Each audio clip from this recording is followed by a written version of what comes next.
Olá, gente. Sou o professor Osmar. Estamos aqui mais uma vez para tratar de um dos tópicos de grande relevância da geografia. Nós vamos tratar hoje de um assunto relacionado à demografia. Na verdade, é uma introdução a esse tema, né? A demografia diz respeito ao estudo da dinâmica populacional. Então, é um termo meio genérico que, em outras aulas, nós vamos então fazer assim algumas divisões. Nessa aula de hoje, como é uma introdução a essa temática, a gente está direcionando para falar um pouquinho sobre alguns conceitos demográficos importantes. Na medida que nós vamos lidando com o tema, vai estar sempre aparecendo alguns conceitos, alguns termos, e que nós temos que ter uma noção do que se trata cada um deles. Então vejamos, dentre esses conceitos, nós vamos ter, por exemplo, o conceito de população absoluta. Bem, o termo absoluto já nos dá a ideia do que vem a ser. Quando nós usamos essa terminologia, estamos dando ênfase àquilo que é o total, o todo. Portanto, ao falarmos em população absoluta, nós estamos nos referindo ao total de habitantes de uma área qualquer. Essa área, ela pode ser o planeta como um todo, ela pode ser um continente, pode ser um estado, pode ser um município, não importa a fração do espaço no qual você esteja trabalhando, vai dar ideia sempre do total de habitantes. Bem, esse conceito, ele nos permite quantificar a população. E daí, muitas vezes nós nos referimos, por exemplo, tal local ele é muito populoso ou ele é pouco populoso. Então, o que nos permite a população total é justamente isso, dizer, olha, país A, B ou C é muito populoso, país X, Y é pouco populoso. Por exemplo, o Brasil, nós temos hoje aproximadamente 208 milhões de habitantes, pegando aí uma estimativa do IBGE para 2017.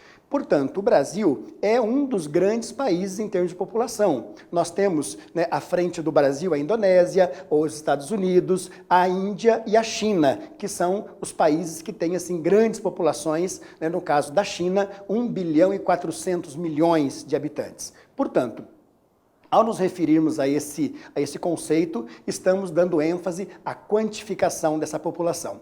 Muito embora esse termo seja relevante, nós temos um outro conceito que muitas vezes nos diz mais do que isso.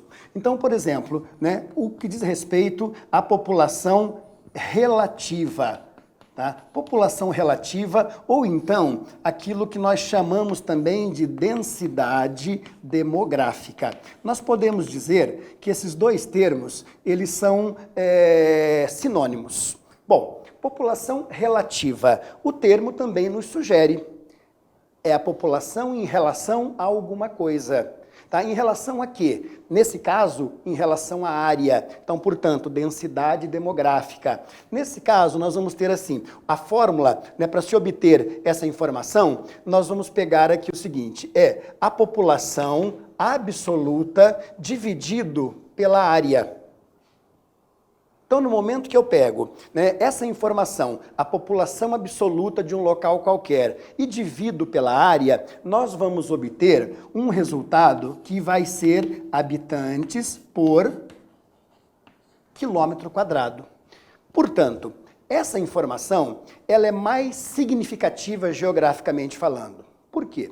Porque ela vai me dar uma ideia da distribuição da população pelo espaço. É óbvio que, num primeiro momento, tem uma distribuição média. Bem, se nós pegarmos uma área, a exemplo do Brasil mesmo, 208 milhões de habitantes, distribuídos por uma área de pouco mais de 8,5 milhões de quilômetros quadrados, nós vamos obter uma densidade demográfica de aproximadamente 24,5 habitantes por quilômetro quadrado. Veja, então, na média brasileira, nós temos 24,5 habitantes por quilômetro quadrado. Isso nos dá uma ideia podermos perceber se o Brasil é um país muito povoado ou fracamente povoado. Vejam só, Principado de Mônaco, principado encravado ali na Europa, muito pequenininho, ele mal chega a 2 km² de área. Então é muito pequeno. Só que tem uma população de alguma coisa em torno de 33 mil habitantes. Quando você olha a população absoluta do Principado de Mônaco, parece piada. 33 mil habitantes? É muito pouco. Só que distribuído por uma área de apenas 2 km², o que vai dar uma densidade demográfica média de mais de 16 mil habitantes por quilômetro quadrado. Então vejam só, o Principado de Mônaco, ele é, né, um local, um espaço, né, muito povoado.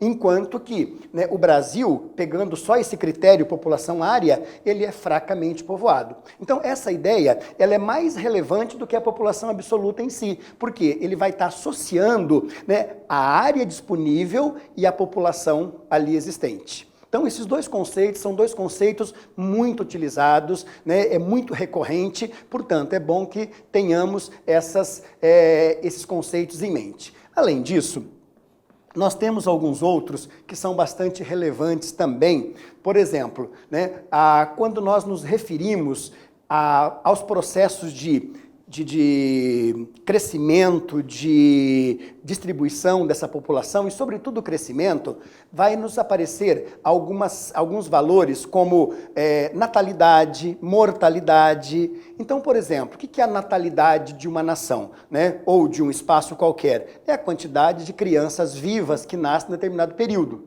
Normalmente, essa periodização é 1 ano.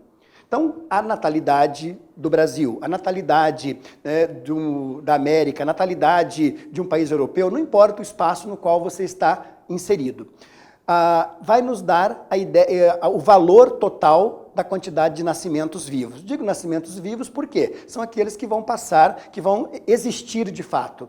O fato de, muitas vezes, os chamados natimortos acabam não sendo computados nessa questão. Bem, aí nós temos também a mortalidade, que é um outro valor importante. Então, a mortalidade diz respeito à quantidade de pessoas que morrem. A mortalidade geral não importa a faixa etária. É o total de mortes ali existentes. Como depois vamos ter também a mortalidade infantil, na qual aí a gente faz um recorte. Então, por exemplo, as crianças que morrem antes de completar 1 ano de vida. Bem, mas esses valores são valores absolutos. O mais importante disso é que nós consigamos trabalhar com as chamadas taxas. Taxa de natalidade, taxas de mortalidade e assim por diante. Então, por quê? A taxa, ela nos dá uma informação bem relevante que diz respeito ao ritmo de crescimento. Então, ela é mais importante do que o valor absoluto em si. Então, vejamos, a taxa de natalidade, ela é uma taxa que a gente obtém, por exemplo, pegando a quantidade de nascimentos ocorridos num período que sempre, ou pelo menos na grande maioria das vezes, é 1 ano. Então, o nosso referencial é sempre anual. Tá? Esse valor nós multiplicamos por 1000 e dividimos pela população absoluta do lugar. Então, o que vai nos dizer essa equação? Ela vai nos dar assim, o seguinte valor. Ao executar essa equação, nós vamos saber quantas crianças, né, quantos nascimentos ocorreram nessa população absoluta por cada grupo de 1000 pessoas. Então, eu vou ter um resultado aqui que vamos supor aqui que seja x por 1000. Então, esse símbolo aqui, né, que é a porcentagem acrescido de mais um zerinho, né, para significar que a relação é por 1000. Então, né, a quantidade de nascimentos ano vezes 1000 dividido pela população absoluta. Então, eu tenho, né, x nascimentos. Então, né, x por 1000. Então, por cada grupo de 1000 pessoas, estatisticamente falando, né, nós temos x nascimentos. Bom, a taxa de mortalidade. A taxa de mortalidade só vai alterar a questão ao invés de ser natalidade, vão ser óbitos. Então, a taxa de mortalidade nós vamos obter com a quantidade de óbitos, também num período de 1 ano, vezes 1.000, divididos pela população absoluta. Então, portanto, nós vamos pegar ali quantos óbitos ocorreram durante um período de 1 ano, multiplicamos esse valor por 1.000 e dividimos pela população absoluta. Logo, nós vamos ter como resultado, por exemplo, y por 1.000. Tá? Então, um valor qualquer aqui, né? Então, um valor y por 1.000. Bem, com esses dois valores, eu vou poder obter, né, a chamada taxa de crescimento vegetativo ou crescimento natural. Então, crescimento vegetativo ou crescimento natural. Vejam só, o que vem a ser isso? Na realidade, o crescimento vegetativo ou natural é o que a gente obtém, né, trabalhando, né, a equação taxa de natalidade menos taxa de mortalidade. Então, vai ser isso aqui, ó, a taxa de natalidade menos a taxa de mortalidade. Então, visto isso, nós vamos ter, né, a equação, então, né, nós conseguimos saber, nesse caso, a que ritmo a população está crescendo. Então, com isso, né, por exemplo, se eu tenho aqui uma taxa de natalidade de 20 por 1.000 e tenho uma taxa de mortalidade de 10 por 1.000, logo, 20 menos 10, então o ritmo de crescimento em relação ao crescimento vegetativo é de 10 por 1.000, ok? Bem, além desse indicativo, a taxa de crescimento vegetativo, nós temos ainda, né, a taxa de crescimento demográfico.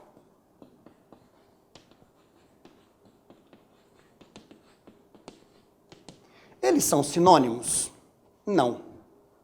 Por que não? Porque, ao considerar a taxa de crescimento vegetativo, eu estou me atendo apenas e tão somente à equação natalidade menos mortalidade.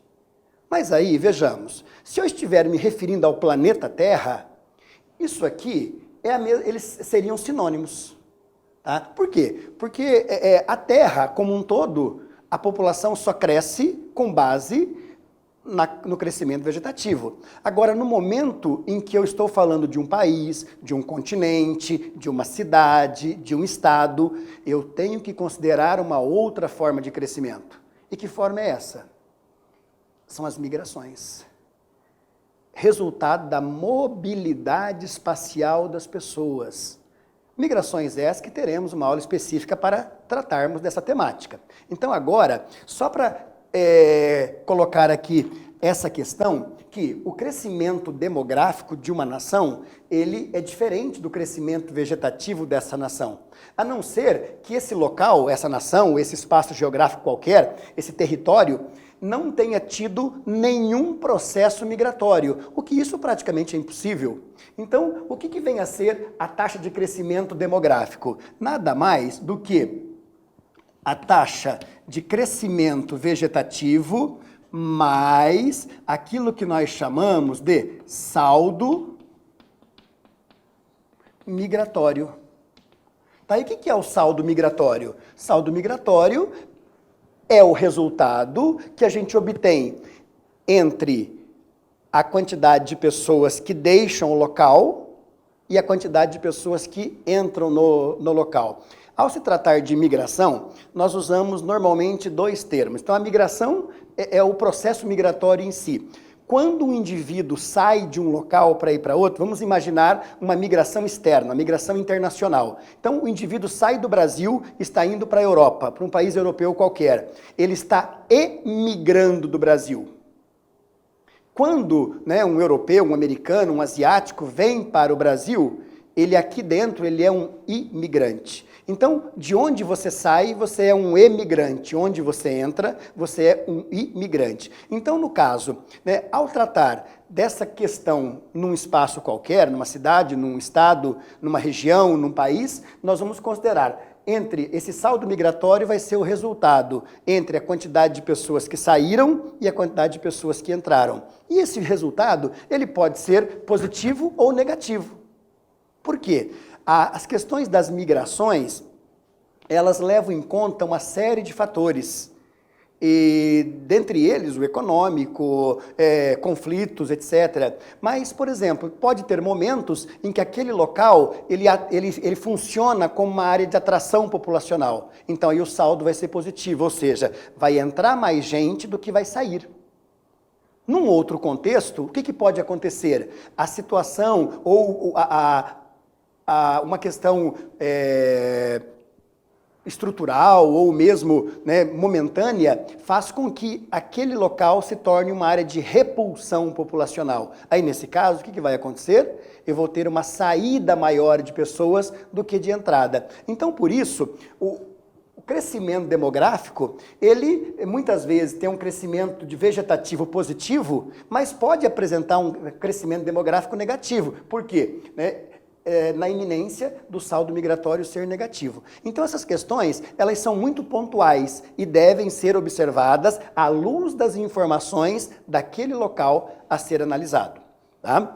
Então são questões ali relevantes. Ainda, alguns outros conceitos que a gente sempre utiliza, que ainda dentro dessa questão das taxas. Então, por exemplo, a taxa de fecundidade.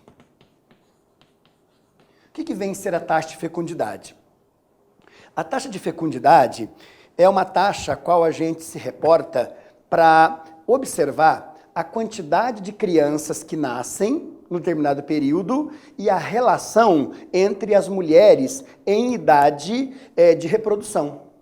Então, estatisticamente, se considera mulheres entre 15 e 49 anos. Evidentemente que antes dos 15 é possível também haver, né, a mulher engravidar. Tá? Acima dos 49, sobretudo com o nível tecnológico da ciência, da medicina hoje em dia, tem sido bastante comum também. Mas, regra geral, é essa a faixa, os limites em geral que as pessoas têm de procriação. Então, levando em conta a quantidade de mulheres nessa faixa etária e levando em conta também a quantidade de crianças que nascem, então nós temos a chamada taxa de fecundidade. Esse número pode parecer assim uma curiosidade, mas ele tem uma importância muito grande. Então, por exemplo, né, quando nós temos uma nação, vamos nos referir mais à nação aqui, que é a dimensão espacial que mais nos interessa nesse contexto.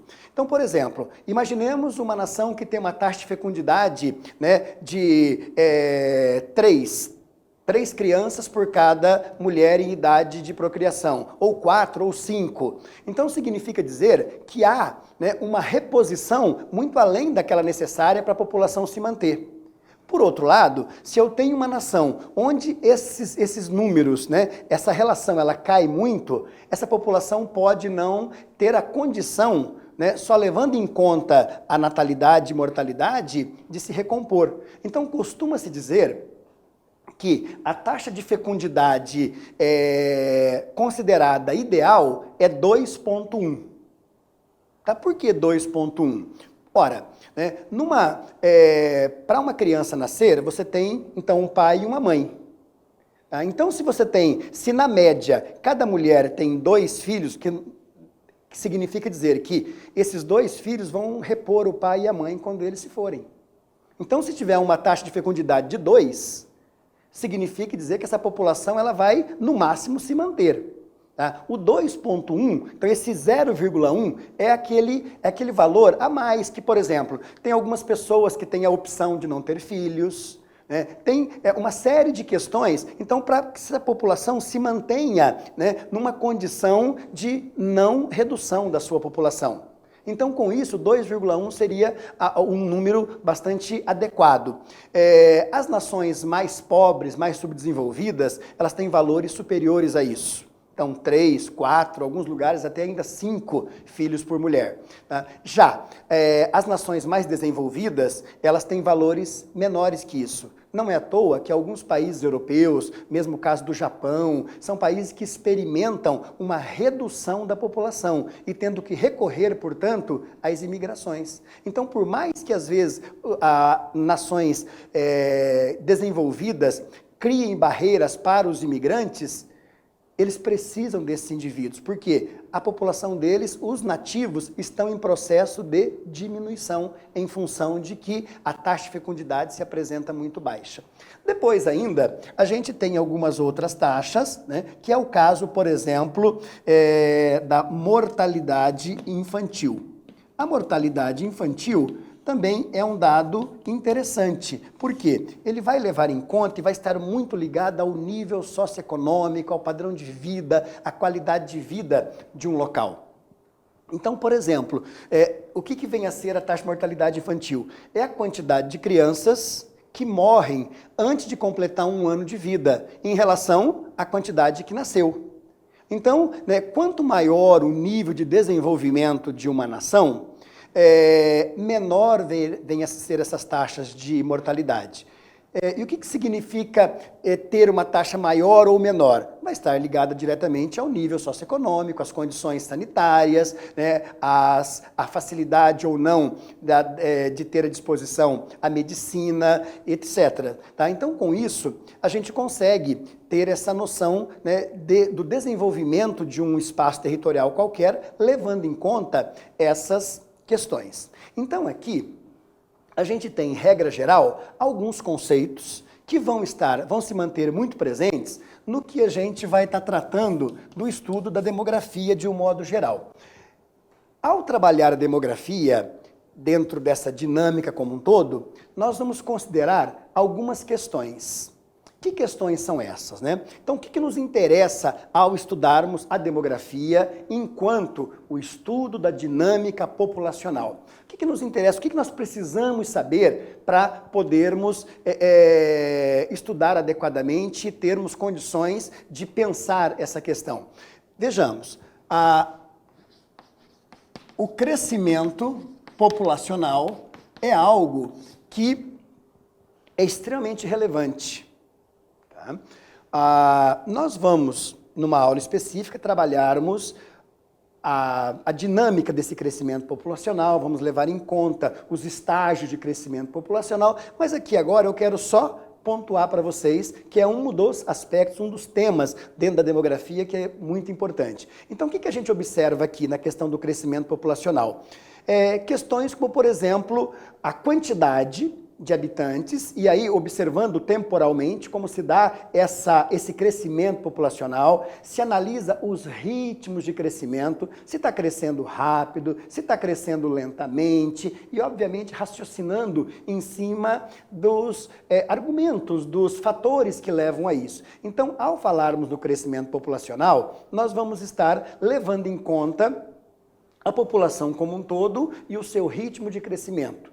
Isso é um dos elementos importantes. Uma outra questão bem relevante em relação à população diz respeito à sua distribuição espacial.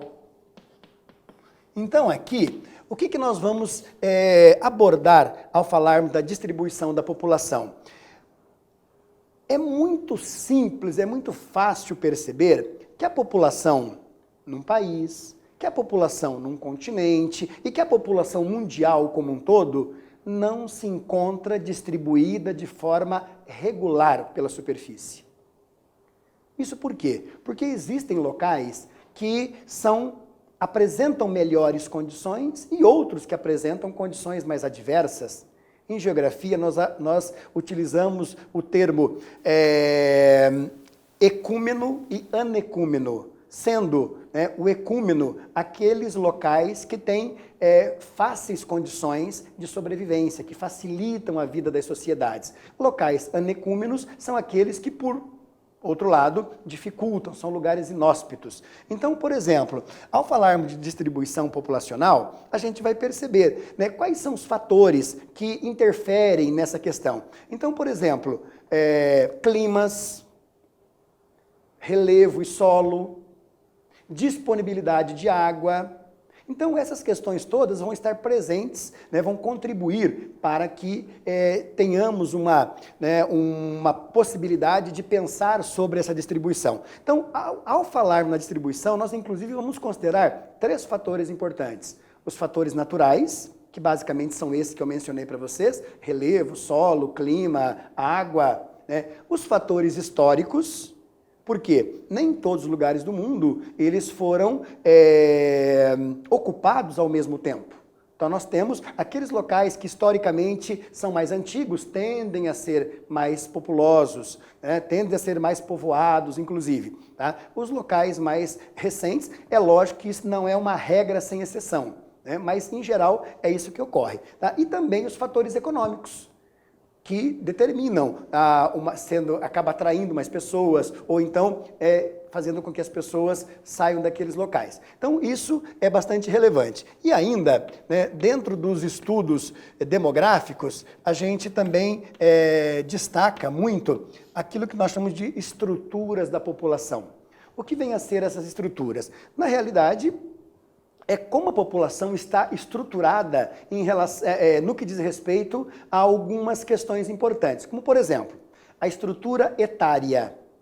É relevante sabermos a composição da população por faixas etárias, né? Num aspecto mais geral, jovens, adultos e idosos.